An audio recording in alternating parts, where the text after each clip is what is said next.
Yang jadi masalah sekarang, memori yang menyenangkan nggak masalah, itu mah akan membuat kita semangat. Ini memori masa lalu yang tersimpan berupa penderitaan, kekecewaan yang menjengkelkan, kematian, ketipu, kecelakaan, rumah kebakar, panen gagal panen, tidak lulus, kan gitu. Itu yang menyebabkan kita masih sering menangis lagi. Oleh karena itulah, makanya pengen nggak kita bisa mengelola supaya kita bisa mengatur diri kita sendiri, bagaimana kira-kira ini jangan disimpan, ini lewat aja. Ada satu hal, ini perlu dicatat juga, mungkin para psikolog yang lain juga silakan ditinjau kembali, dipelajari kembali. Begini, ketika kita menghadapi satu peristiwa yang sangat menyakitkan,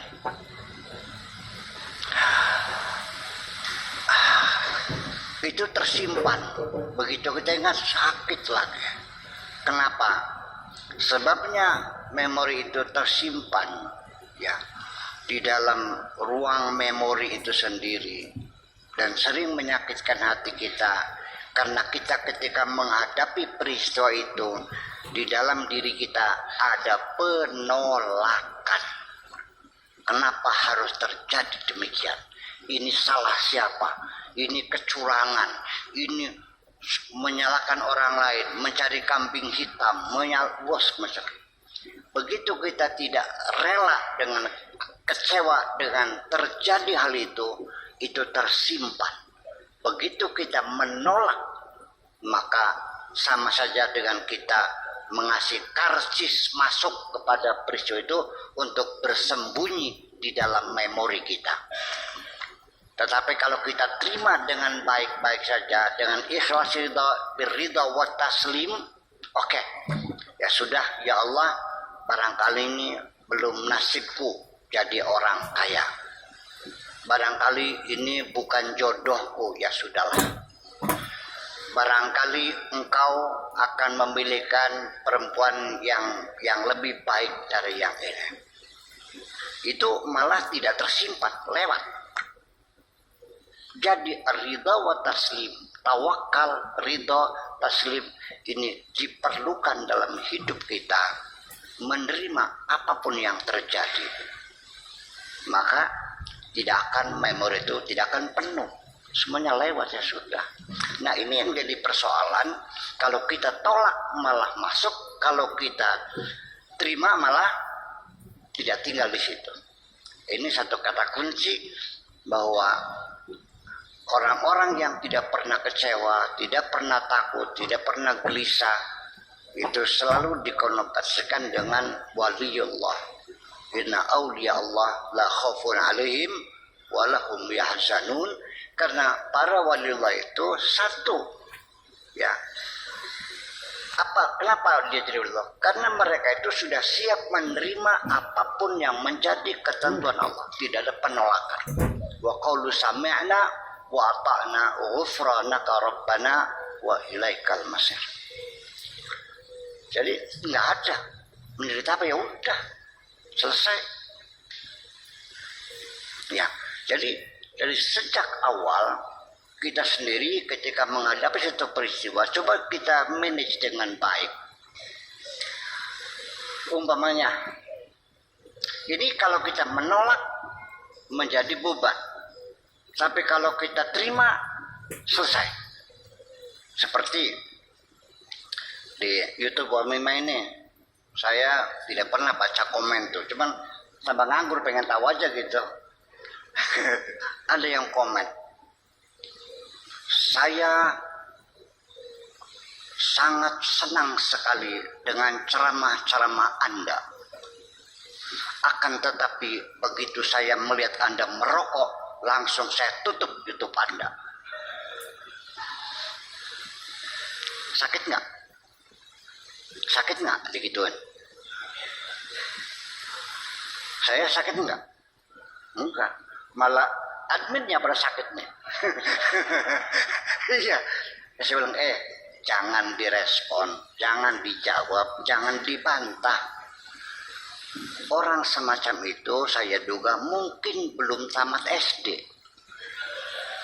Sebab kalau minimal tamat SD saja, kan ada pelajaran etika, budi pekerti, ya kan? Jangan-jangan ini uneducated. Ya sudah, kita maklumi saja, ya kita doakan mudah-mudahan orang itu ke depan bisa bersopan santun dengan siapapun. Enak nggak? Ya sudah, lalu kita abaikan dan kita kembalikan orang-orang semacam itu ke tanah air yang semula. Maknanya aku tidak kenal kamu, selesai. Oke? Itu aja kok, susah banget. Jangan dibantah, jangan ditanggapi, udah selesai. Udah, terima kasih. Jadi itu cara kita mengelola supaya hidup kita nyaman, hidup bahagia. Ngapain kamu pikirin? Jangan pernah berharap semua orang menghormati kamu. Kan begitu. Kalau ingin aja terhormat, cobalah mulai dari dirimu sendiri. Hormatilah semua orang. Jangan melihat agamanya apa, jangan melihat sukunya apa, jangan melihat warna kulitnya apa. Semuanya kau hormati, semuanya kau cintai. Engkau akan mendapat kenyamanan dalam hidup ini. Ya. Kemudian, supaya jangan menjadi beban, menjadi arsip-arsip lama yang menyakitkan hati ini. Coba kita belajar untuk memahami sudut pandang orang lain. Saya sedang berjalan, disapa oleh seorang perempuan yang hanya pakai BH. BH-nya merah. Pak Haji, berhenti. Gitu. Tanya, mau kemana? Gitu.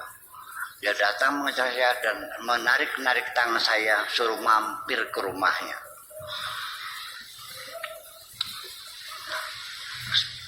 Menyedapkan nggak pandangan macam ini? Ini orang gimana? Saya juga ternyata ada rasa gitu. Semana orang ini. Pribadi, maksudnya jangan sampai sepantar, tapi kita nggak. Ya kan begitu. Agak kesel juga. Tetapi ketika sudut pandangnya saya robah untuk bisa memahami sudut pandang orang lain, baru saya paham. Oh, ini nih maksudnya mah. Dia ini ingin menghormati saya. Hanya saja bisanya segitu. Selesai kan? Jadi orang itu tidak bermaksud jahat loh. Bermaksud baik. Menghormati saya. Jadi ya saya harus menerima, harus gembira. Terima kasih. Sehingga air putihnya yang disuguhkan saya minum kok. Alhamdulillah.